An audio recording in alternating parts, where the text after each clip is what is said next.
ನಮಸ್ಕಾರ. ಮುಖ್ಯಾಂಶಗಳು. ಬಿಹಾರದ ಮುಖ್ಯಮಂತ್ರಿಯಾಗಿ ನಿತೀಶ್ ಕುಮಾರ್ ಇಂದು ಪ್ರಮಾಣ ವಚನ, ಕೇಂದ್ರ ಸಚಿವರು ಭಾಗಿ. ಕೇಂದ್ರ ವೇತನ ಆಯೋಗ ವರದಿ ಅಧ್ಯಯನದ ನಂತರ ಶೀಘ್ರ ಜಾರಿಗೆ ಕ್ರಮ, ಅರುಣ್ ಜೇಟ್ಲಿ. ರಾಜ್ಯದಲ್ಲಿ ಹೆಚ್ಚುತ್ತಿರುವ ಅಪರಾಧ ತಡೆಗೆ ಸರ್ಕಾರ ವಿಫಲ, ವಿಧಾನ ಪರಿಷತ್ನಲ್ಲಿ ಬಿಜೆಪಿ ಆರೋಪ. ಹಾಗೂ ಭಾರತ ಅಂತಾರಾಷ್ಟ್ರೀಯ ಚಲನಚಿತ್ರೋತ್ಸವದ 46ನೇ ಆವೃತ್ತಿಗೆ ಗೋವಾದಲ್ಲಿಂದು ಚಾಲನೆ. ವಾರ್ತೆಗಳ ವಿವರ. ಪಟ್ನಾದ ಗಾಂಧಿ ಮೈದಾನದಲ್ಲಿಂದು ಮಹಾ ಮೈತ್ರಿಕೂಟದ ಸರ್ಕಾರ ಅಧಿಕಾರ ವಹಿಸಿಕೊಳ್ಳಲಿದ್ದು, ಬಿಹಾರ ಮುಖ್ಯಮಂತ್ರಿಯಾಗಿ ನಿತೀಶ್ ಕುಮಾರ್ 5ನೇ ಬಾರಿಗೆ ಪದಗ್ರಹಣ ಮಾಡಲಿದ್ದಾರೆ. ಕೇಂದ್ರ ಸರ್ಕಾರದ ಪರವಾಗಿ ಸಚಿವರಾದ ವೆಂಕಯ್ಯ ನಾಯ್ಡು ಹಾಗೂ ರಾಜೀವ್ ಪ್ರತಾಪ್ ರೂಢಿ ಪಾಲ್ಗೊಳ್ಳಲಿದ್ದು, ಹಲವು ರಾಜ್ಯಗಳ ಮುಖ್ಯಮಂತ್ರಿಗಳು ಭಾಗವಹಿಸುವರು. ಆರ್ಜೆಡಿಯ 16, ಜೆಡಿಯುನ 15 ಹಾಗೂ ಕಾಂಗ್ರೆಸ್ನ 5 ಮಂದಿ ನಿತೀಶ್ ಕುಮಾರ್ ಅವರೊಂದಿಗೆ ಸಚಿವರಾಗಿ ಪ್ರತಿಜ್ಞಾವಿಧಿ ಸ್ವೀಕರಿಸುವ ಸಾಧ್ಯತೆ ಇದೆ. ಗಾಂಧಿ ಮೈದಾನದ ಸುತ್ತ ಬಿಗಿ ಪೊಲೀಸ್ ಭದ್ರತೆ ಕಲ್ಪಿಸಲಾಗಿದೆ. ಈ ಮಧ್ಯೆ ಬಿಜೆಪಿ ರಾಜ್ಯದಲ್ಲಿ ರಚನಾತ್ಮಕ ವಿರೋಧ ಪಕ್ಷದ ಕಾರ್ಯನಿರ್ವಹಿಸಲಿದ್ದು, ರಾಜ್ಯ ಸರ್ಕಾರಕ್ಕೆ ಕೇಂದ್ರ ಎಲ್ಲ ನೆರವು ನೀಡಲಿದೆ ಎಂದು ಪಕ್ಷದ ಮುಖಂಡ ಶಹನವಾಜ್ ಹುಸೇನ್ ದೆಹಲಿಯಲ್ಲಿ ತಿಳಿಸಿದ್ದಾರೆ. ರಾಜ್ಯದಲ್ಲಿ ಕಾನೂನು ಸುವ್ಯವಸ್ಥೆ ಹದಗೆಟ್ಟಿದ್ದು, ನಿತೀಶ್ ಕುಮಾರ್ ನೇತೃತ್ವದ ಸರ್ಕಾರ ಅದನ್ನು ಸುಧಾರಿಸಲಿದೆ ಎಂಬ ವಿಶ್ವಾಸವನ್ನು ಅವರು ವ್ಯಕ್ತಪಡಿಸಿದರು.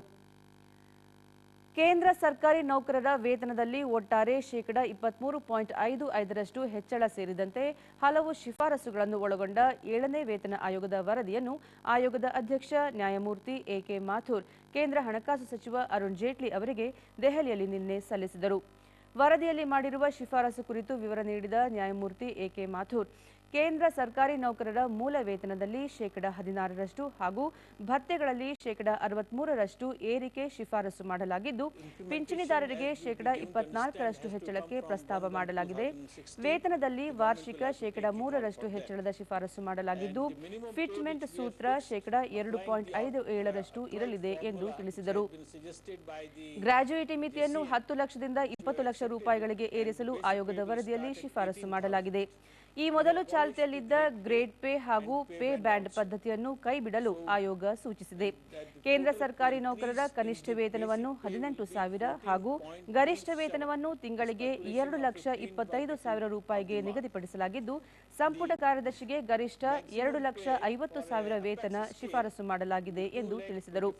900 ಪುಟಗಳನ್ನು ಒಳಗೊಂಡ ವರದಿಯಲ್ಲಿ ಕೇಂದ್ರ ಸರ್ಕಾರಿ ನೌಕರರ ವೇತನ, ಭತ್ಯೆ ಸೇರಿದಂತೆ ಹಲವು ಪ್ರಮುಖ ವಿಚಾರಗಳ ಶಿಫಾರಸು ಮಾಡಲಾಗಿದೆ. ಅರುಣ್ ಜೇಟ್ಲಿ 7ನೇ ವೇತನ ಆಯೋಗದ ವರದಿ ಜಾರಿಯಿಂದ fitment formula will be 2.57 for all. Then the annual increment will be 3%. We have kept the MSCP, modified ensured career progression, that is the same skill 10, 20 and 30 years. Arun Jaitley 7ನೇ ವೇತನ ಆಯೋಗದ ವರದಿ ಜಾರಿಯಿಂದ 47 ಲಕ್ಷ ಕೇಂದ್ರ ಸರ್ಕಾರಿ ನೌಕರರು ಮತ್ತು 52 ಲಕ್ಷ ಪಿಂಚಣಿದಾರರಿಗೆ ಅನುಕೂಲವಾಗಲಿದೆ. ಇದರ ಜಾರಿಯಿಂದ ಕೇಂದ್ರಕ್ಕೆ 1,02,000 ಕೋಟಿ ರೂಪಾಯಿ ಹೆಚ್ಚುವರಿ ಹೊರೆಯಾಗಲಿದೆ ಎಂದು ಹೇಳಿದರು. ವರದಿಯನ್ನು ಸರ್ಕಾರ ಅಧ್ಯಯನ ಮಾಡಿ ಶೀಘ್ರ ಜಾರಿಗೆ ತರಲು ಯತ್ನಿಸಲಿದೆ ಎಂದು ಜೇಟ್ಲಿ ತಿಳಿಸಿದರು. ರಾಜ್ಯದಲ್ಲಿ ಹೆಚ್ಚುತ್ತಿರುವ ಮಹಿಳೆಯರ ಮೇಲಿನ ಲೈಂಗಿಕ ದೌರ್ಜನ್ಯ ಸೇರಿದಂತೆ ಹಲವು ಅಪರಾಧ ಪ್ರಕರಣಗಳನ್ನು ತಡೆಯುವಲ್ಲಿ ಸರ್ಕಾರ ವಿಫಲವಾಗಿದೆ ಎಂದು ವಿಧಾನ ಪರಿಷತ್ನಲ್ಲಿ ನಿನ್ನೆ ಬಿಜೆಪಿ ಸದಸ್ಯರು ಆರೋಪಿಸಿದರು. ವಿಪಕ್ಷ ನಾಯಕ ಕೆಎಸ್ ಈಶ್ವರಪ್ಪ ಹಾಗೂ ಸದಸ್ಯೆ ವಿಮಲಾ ಗೌಡ, ಇತ್ತೀಚಿನ ದಿನಗಳಲ್ಲಿ ರಾಜ್ಯದಲ್ಲಿ ಮಹಿಳೆಯರ ಮೇಲೆ ದೌರ್ಜನ್ಯ ಪ್ರಕರಣಗಳು ಹೆಚ್ಚಾಗಲು ಆಡಳಿತ ವೈಫಲ್ಯವೇ ಕಾರಣ ಎಂದು ದೂರಿದರು.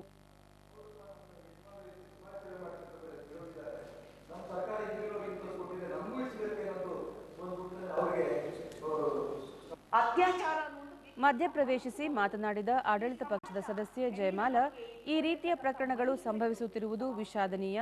ಇದನ್ನು ನಿಯಂತ್ರಿಸಲು ಮನುಷ್ಯನ ಮನೋಭಾವದಲ್ಲಿ ಬದಲಾವಣೆ ತರುವ ಬಗ್ಗೆ ಚಿಂತಿಸುವ ಅಗತ್ಯವಿದೆ ಎಂದರು.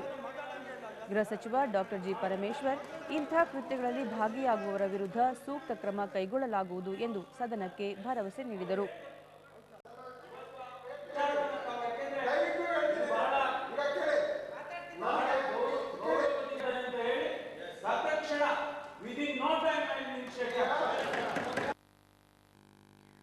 ಉನ್ನತ ನ್ಯಾಯಾಧೀಶರ ನೇಮಕಾತಿಗೆ ಸಂಬಂಧಿಸಿದ ಕೊಲಿಜಿಯಂ ವ್ಯವಸ್ಥೆ ಸುಧಾರಣೆ ಕುರಿತು ಸುಪ್ರೀಂ ಕೋರ್ಟ್ ನಿನ್ನೆ ತನ್ನ ತೀರ್ಪನ್ನು ಕಾದಿರಿಸಿದೆ.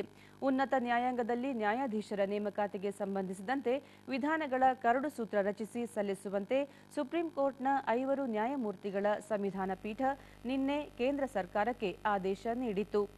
ಕೇಂದ್ರ ಸರ್ಕಾರದ ಅಟಾರ್ನಿ ಜನರಲ್ ಮುಕುಲ್ ರೋಹಟಗಿ ಸಂವಿಧಾನದಲ್ಲಿ ಇದಕ್ಕೆ ಅವಕಾಶ ಇಲ್ಲ, ಆದ್ದರಿಂದ ಕರಡು ಸೂತ್ರ ಸಲ್ಲಿಕೆ ಸಾಧ್ಯವಾಗುವುದಿಲ್ಲ ಎಂದು ಸುಪ್ರೀಂ ಕೋರ್ಟ್ಗೆ ತಿಳಿಸಿ ಕರಡು ಸೂತ್ರ ರಚನೆ ವಿಷಯ ಕೈಬಿಟ್ಟು ಕೊಲಿಜಿಯಂ ಪದ್ಧತಿ ಸುಧಾರಣೆಗೆ ನಿರ್ದೇಶನ ನೀಡುವಂತೆ ಮನವಿ ಮಾಡಿದರು.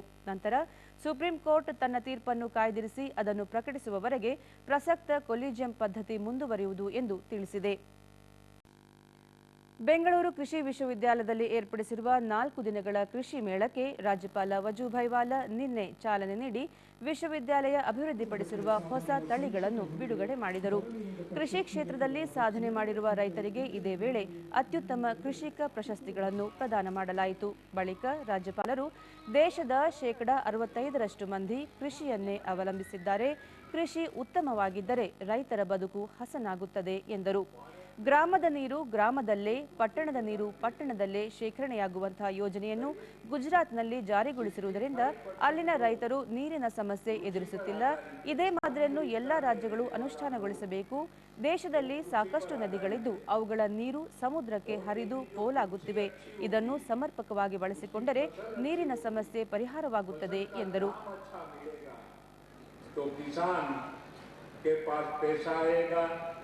किसान पैसादार बनेगा तो गांव भी पैसादार बनेगा.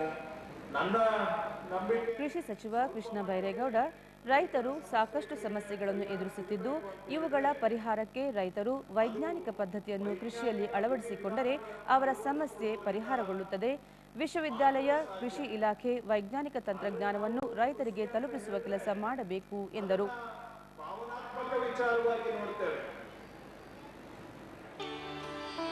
ಮೇಳದಲ್ಲಿ ಕೃಷಿ ಉತ್ಪನ್ನಗಳು, ಬಿತ್ತನೆ ಬೀಜ, ಕೃಷಿ ಸಲಕರಣೆಗಳನ್ನು ಪ್ರದರ್ಶನಕ್ಕೆ ಇಡಲಾಗಿದೆ. ಶಾಲಾ ವಿದ್ಯಾರ್ಥಿಗಳು ಸೇರಿದಂತೆ ಸಾರ್ವಜನಿಕರು ಮೇಳದಲ್ಲಿ ಪಾಲ್ಗೊಂಡಿದ್ದರು.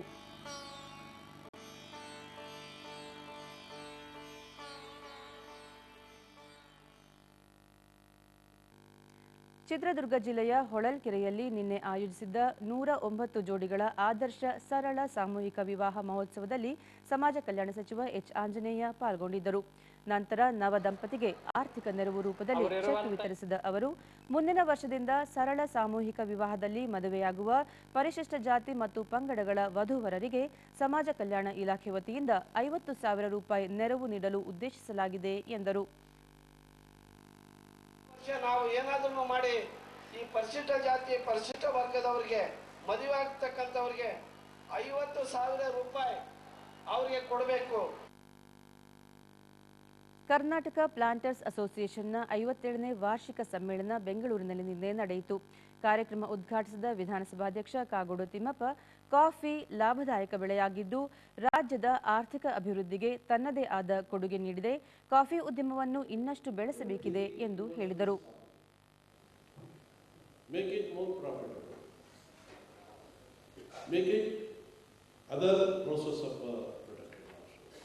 Like this, make it more profitable so that you can contribute to the economy of the state and the country as a whole.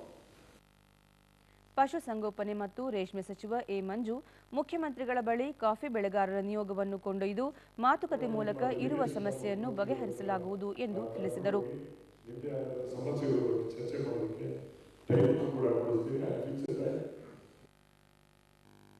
ರಾಯಚೂರಿನಲ್ಲಿ ಐಐಟಿ ಸ್ಥಾಪನೆಗೆ ಆಗ್ರಹಿಸಿ ವಿವಿಧ ಸಂಘಟನೆಗಳು ನಿನ್ನೆ ಬಂದ್ ಆಚರಿಸಿದವು. ಐಐಟಿ ಹೋರಾಟ ಸಮಿತಿ ನೇತೃತ್ವದಲ್ಲಿ ನಡೆದ ಬಂದ್ ಸಂದರ್ಭದಲ್ಲಿ ರಾಯಚೂರು ನಗರದ ಬಹುತೇಕ ಅಂಗಡಿ ಮುಂಗಟ್ಟು ಮುಚ್ಚಿದ್ದವು. ಶಾಲಾ ಕಾಲೇಜುಗಳಿಗೆ ರಜೆ ಘೋಷಿಸಲಾಗಿತ್ತು. ಸಾರಿಗೆ ಬಸ್ ಸಂಚಾರ ಸಂಪೂರ್ಣ ಸ್ಥಗಿತಗೊಂಡಿತು. ರಾಯಚೂರಿಗೆ ಐಐಟಿ ತಪ್ಪಿರುವುದನ್ನು ವಿರೋಧಿಸಿ ಸಂಘಟನೆಗಳ ಕಾರ್ಯಕರ್ತರು ರಸ್ತೆ ತಡೆ ನಡೆಸಿ ಪ್ರತಿಭಟಿಸಿದರು. ನಂತರ ಮೆರವಣಿಗೆಯಲ್ಲಿ ತೆರಳಿ ಜಿಲ್ಲಾಧಿಕಾರಿಗಳಿಗೆ ಮನವಿ ಸಲ್ಲಿಸಿದರು. ಬಂದ್ ವೇಳೆ ಯಾವುದೇ ಅಹಿತಕರ ಘಟನೆಯಾದ ವರದಿಯಿಲ್ಲ.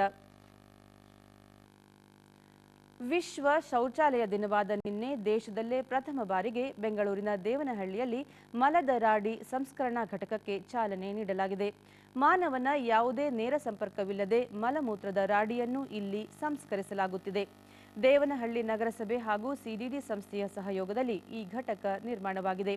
ಸಿಡಿಡಿ ಸಂಸ್ಥೆಯ ಮುಖ್ಯಸ್ಥ ಎಸ್ ವಿಶ್ವನಾಥ್ ಈ ಬಗ್ಗೆ ವಿವರ ನೀಡಿ, ಈ ಘಟಕ 8 ರಿಂದ 10,000 ಲೀಟರ್ ಮಲದ ರಾಡಿ ಸಂಸ್ಕರಣೆ ನಡೆಸುವ ಸಾಮರ್ಥ್ಯ ಹೊಂದಿದ್ದು ಯಾವುದೇ ದುರ್ವಾಸನೆ ಬರುವುದಿಲ್ಲ. ಎಲ್ಲವೂ ನೆಲದಡಿಯ ಒಳಚರಂಡಿಯಲ್ಲಿ ನಡೆಯುತ್ತಿದ್ದು ನೀರು ಮತ್ತು ತ್ಯಾಜ್ಯ ಪ್ರತ್ಯೇಕಗೊಳ್ಳುತ್ತವೆ. ತ್ಯಾಜ್ಯವನ್ನು ಕೃಷಿಗೆ ಗೊಬ್ಬರವಾಗಿಯೂ ಬಳಸಬಹುದು. ಇದೊಂದು ಮಾದರಿ ಘಟಕವಾಗಿದ್ದು ರಾಜ್ಯದ ಯಾವುದೇ ಕಡೆಗಳಲ್ಲಿಯೂ ಈ ಸೌಲಭ್ಯ ಇಲ್ಲ ಎಂದು ಹೇಳಿದರು. ನೀರಿನ ತುಂಬ ಅಭಾವ ಇರೋದರಿಂದ ಈ ಸ್ಲಜ್ಜನ್ನು ಏನು ಮಾಡೋದು ಅಂತೇಳಿ ದೇವನಹಳ್ಳಿ ಮುನ್ಸಿಪಲ್ ಕಾರ್ಪೊರೇಷನಿಂದ ಕೇಳಿದಾಗ ಯಾಕೆ ಇದು ಒಂದು ಸಿಸ್ಟಮನ್ನು ಇಲ್ಲಿ ಪ್ರೊವೈಡ್ ಮಾಡಬಾರ್ದು ಅಂತೇಳಿ ನಾವು ಮಾತಾಡ್ಕೊಂಡಿದ್ವಿ. ಆಮೇಲೆ ಅವರ ಇಂಟ್ರೆಸ್ಟ್ ಮುಖಾಂತರ ಅವ್ರು ತೋರಿಸಿರೋದ್ರಿಂದ ದೆನ್ CDD ಬೋರ್ಡ ಟೆಕ್ನಿಕಲ್ ಸಪೋರ್ಟ್ ಕೊಟ್ಟು ದೆನ್ ಬಿಲ್ಲಿಂದ ಮೆಲಿಂದ ಗೇಟ್ಸ್ ಫೌಂಡೇಶನ್ನಿಂದ ಅವರು ಹಣಕಾಸು ಮತ್ತು TMCಯಿಂದನೂ ಹಣಕಾಸು ಅವರಿಗೆ ಸಹಾಯ ಮಾಡಿ ಈ ಘಟಕವನ್ನು ನಾವು ಕನ್ಸ್ಟ್ರಕ್ಟ್ ಮಾಡಿರ್ತೀವಿ. ಭಾರತ ಅಂತಾರಾಷ್ಟ್ರೀಯ ಚಲನಚಿತ್ರೋತ್ಸವದ 46ನೇ ಆವೃತ್ತಿಗೆ ಗೋವಾದಲ್ಲಿ ಇಂದು ಚಾಲನೆ ದೊರೆಯಲಿದೆ. ಮ್ಯಾಥ್ಯೂ ಬ್ರೌನ್ ನಿರ್ದೇಶನದ the man who new infinity ಉದ್ಘಾಟನಾ ಚಿತ್ರವಾಗಿದ್ದು ಅರ್ಜೆಂಟೀನಾದ ದ ಕ್ಲಾಮ್ ಸಮಾರೋಪ ಚಿತ್ರವಾಗಿದೆ. ಈ ಸಲದ ಉತ್ಸವ ಸ್ಪೇನ್ ದೇಶದ ಚಿತ್ರಗಳ ಮೇಲೆ ಕೇಂದ್ರೀಕೃತವಾಗಿದ್ದು ಹಿರಿಯ ಬಾಲಿವುಡ್ ನಟ ಶಶಿ ಕಪೂರ್ ಚಿತ್ರಗಳ ವಿಭಾಗ ಪ್ರದರ್ಶನದಲ್ಲಿರುತ್ತದೆ. 89 ದೇಶಗಳ 187 ಚಲನಚಿತ್ರಗಳು ಉತ್ಸವದಲ್ಲಿ ಪ್ರದರ್ಶನವಾಗಲಿವೆ. ಭಾರತೀಯ ವಿಭಾಗದಲ್ಲಿ 47 ಚಲನಚಿತ್ರಗಳು ಪ್ರದರ್ಶಿತವಾಗಲಿವೆ. ನಟ ಅನಿಲ್ ಕಪೂರ್ ಉದ್ಘಾಟನಾ ಸಮಾರಂಭದ ಮುಖ್ಯ ಅತಿಥಿಯಾಗಿ ಪಾಲ್ಗೊಳ್ಳುವರು. ಬೆಂಗಳೂರಿನಲ್ಲಿ ಮುಂದಿನ ವಾರ ಆರಂಭವಾಗಲಿರುವ 63ನೇ ಸೀನಿಯರ್ಸ್ ರಾಷ್ಟ್ರೀಯ ಕಬಡ್ಡಿ ಚಾಂಪಿಯನ್ಶಿಪ್ನ ವೆಬ್ಸೈಟ್ಗೆ ವಿಧಾನ ಪರಿಷತ್ ಸದಸ್ಯ ನಟ ಜಗ್ಗೇಶ್ ಬೆಂಗಳೂರಿನಲ್ಲಿ ನಿನ್ನೆ ಚಾಲನೆ ನೀಡಿದರು. ನಂತರ ಕಬಡ್ಡಿ ಪುರಾತನ ಕ್ರೀಡೆಯಾಗಿದ್ದು ಇದಕ್ಕೆ ಪ್ರೋತ್ಸಾಹದ ಅಗತ್ಯವಿದೆ. ಮುಂದಿನ ಪೀಳಿಗೆಗೂ ಕಬಡ್ಡಿ ಪರಿಚಯಿಸುವ ನಿಟ್ಟಿನಲ್ಲಿ ಅದರ ಉಳಿವಿಗೆ ಪ್ರಯತ್ನಿಸಬೇಕಿದೆ ಎಂದರು.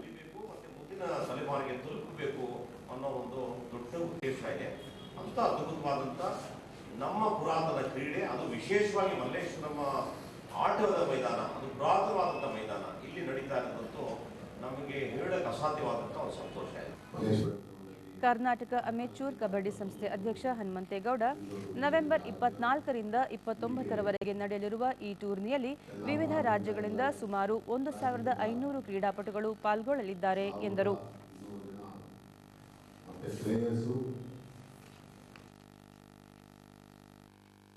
ಈಗ ಇಂದಿನ ಪತ್ರಿಕೆಗಳ ಇಣುಕು ನೋಟ. ಕೇಂದ್ರ ನೌಕರರ ವೇತನ ಶೇಕಡಾ 23.55 ಏರಿಕೆ ಶಿಫಾರಸು. ಸ್ವಾಯತ್ತ ಸಂಸ್ಥೆ ವಿವಿ ಸರ್ಕಾರದ ಅಧೀನ ಸಂಸ್ಥೆಗಳಿಗೂ ಅನ್ವಯ.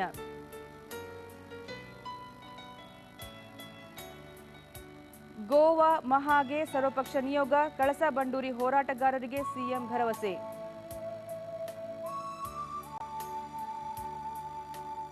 ಲೋಕಾಯುಕ್ತ ಪದಚ್ಯುತಿ ಇಂದು ಅಂತಿಮ ನಿರ್ಣಯ.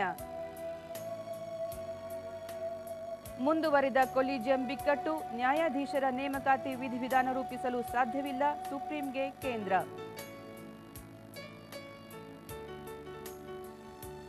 ರಾಸಾಯನಿಕ ದಾಳಿಗೆ ಐಸಿಸ್ ಉಗ್ರರು ಸಜ್ಜು. ಆತಂಕ ಹೊರಹಾಕಿದ ಫ್ರಾನ್ಸ್ ಪ್ರಧಾನಿ.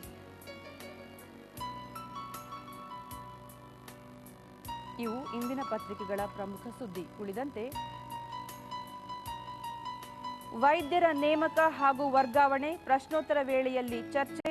ಕೌನ್ಸಿಲಿಂಗ್ ರದ್ದುಪಡಿಸಿ ಸ್ಪೀಕರ್ ಸೂಚನೆ. ಮದುವೆಗೆ 301 ಜನ ಬಂದ್ರೆ ದಂಡ. ಮದುವೆ ವೆಚ್ಚ ತಗ್ಗಿಸಲು ಸದನದಲ್ಲಿ ಖಾಸಗಿ ವಿಧೇಯಕ ಮಂಡಿಸಿದ ರಮೇಶ್ ಕುಮಾರ್. ಆಹಾರ ಸಂಸ್ಕರಣಾ ನೀತಿಗೆ ಅಸ್ತು. ಸಚಿವ ಸಂಪುಟ ಸಭೆ ನಿರ್ಧಾರ.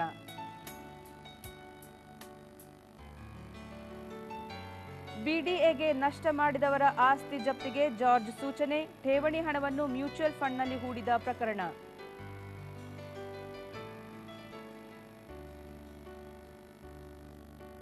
ಹಾಕಿ ಹರ್ಮನ್ ಹ್ಯಾಟ್ರಿಕ್. ಭಾರತ ಜಯಭೇರಿ. 8ನೇ ಏಷ್ಯಾ ಕಪ್ ಸೆಮೀಸ್ಗೆ ಕಿರಿಯರ ತಂಡ. ಕೊನೆಯಲ್ಲಿ ಮತ್ತೊಮ್ಮೆ ಮುಖ್ಯಾಂಶಗಳು. ಬಿಹಾರದ ಮುಖ್ಯಮಂತ್ರಿಯಾಗಿ ನಿತೀಶ್ ಕುಮಾರ್ ಇಂದು ಪ್ರಮಾಣ ವಚನ. ಕೇಂದ್ರ ಸಚಿವರು ಭಾಗಿ. ಕೇಂದ್ರ ವೇತನ ಆಯೋಗ ವರದಿ ಅಧ್ಯಯನದ ನಂತರ ಶೀಘ್ರ ಜಾರಿಗೆ ಕ್ರಮ. ಅರುಣ್ ಜೇಟ್ಲಿ. ರಾಜ್ಯದಲ್ಲಿ ಹೆಚ್ಚುತ್ತಿರುವ ಅಪರಾಧ ತಡೆಗೆ ಸರ್ಕಾರ ವಿಫಲ, ವಿಧಾನ ಪರಿಷತ್ನಲ್ಲಿ ಬಿಜೆಪಿ ಆರೋಪ. ಹಾಗೂ ಭಾರತ ಅಂತಾರಾಷ್ಟ್ರೀಯ ಚಲನಚಿತ್ರೋತ್ಸವದ 46ನೇ ಆವೃತ್ತಿಗೆ ಗೋವಾದಲ್ಲಿಂದು ಚಾಲನೆ. ನಮ್ಮ ಮುಂದಿನ ವಾರ್ತಾ ಪ್ರಸಾರ ಮಧ್ಯಾಹ್ನ 1 ಗಂಟೆಗೆ ಚಂದನದಲ್ಲಿ. ನಮಸ್ಕಾರ.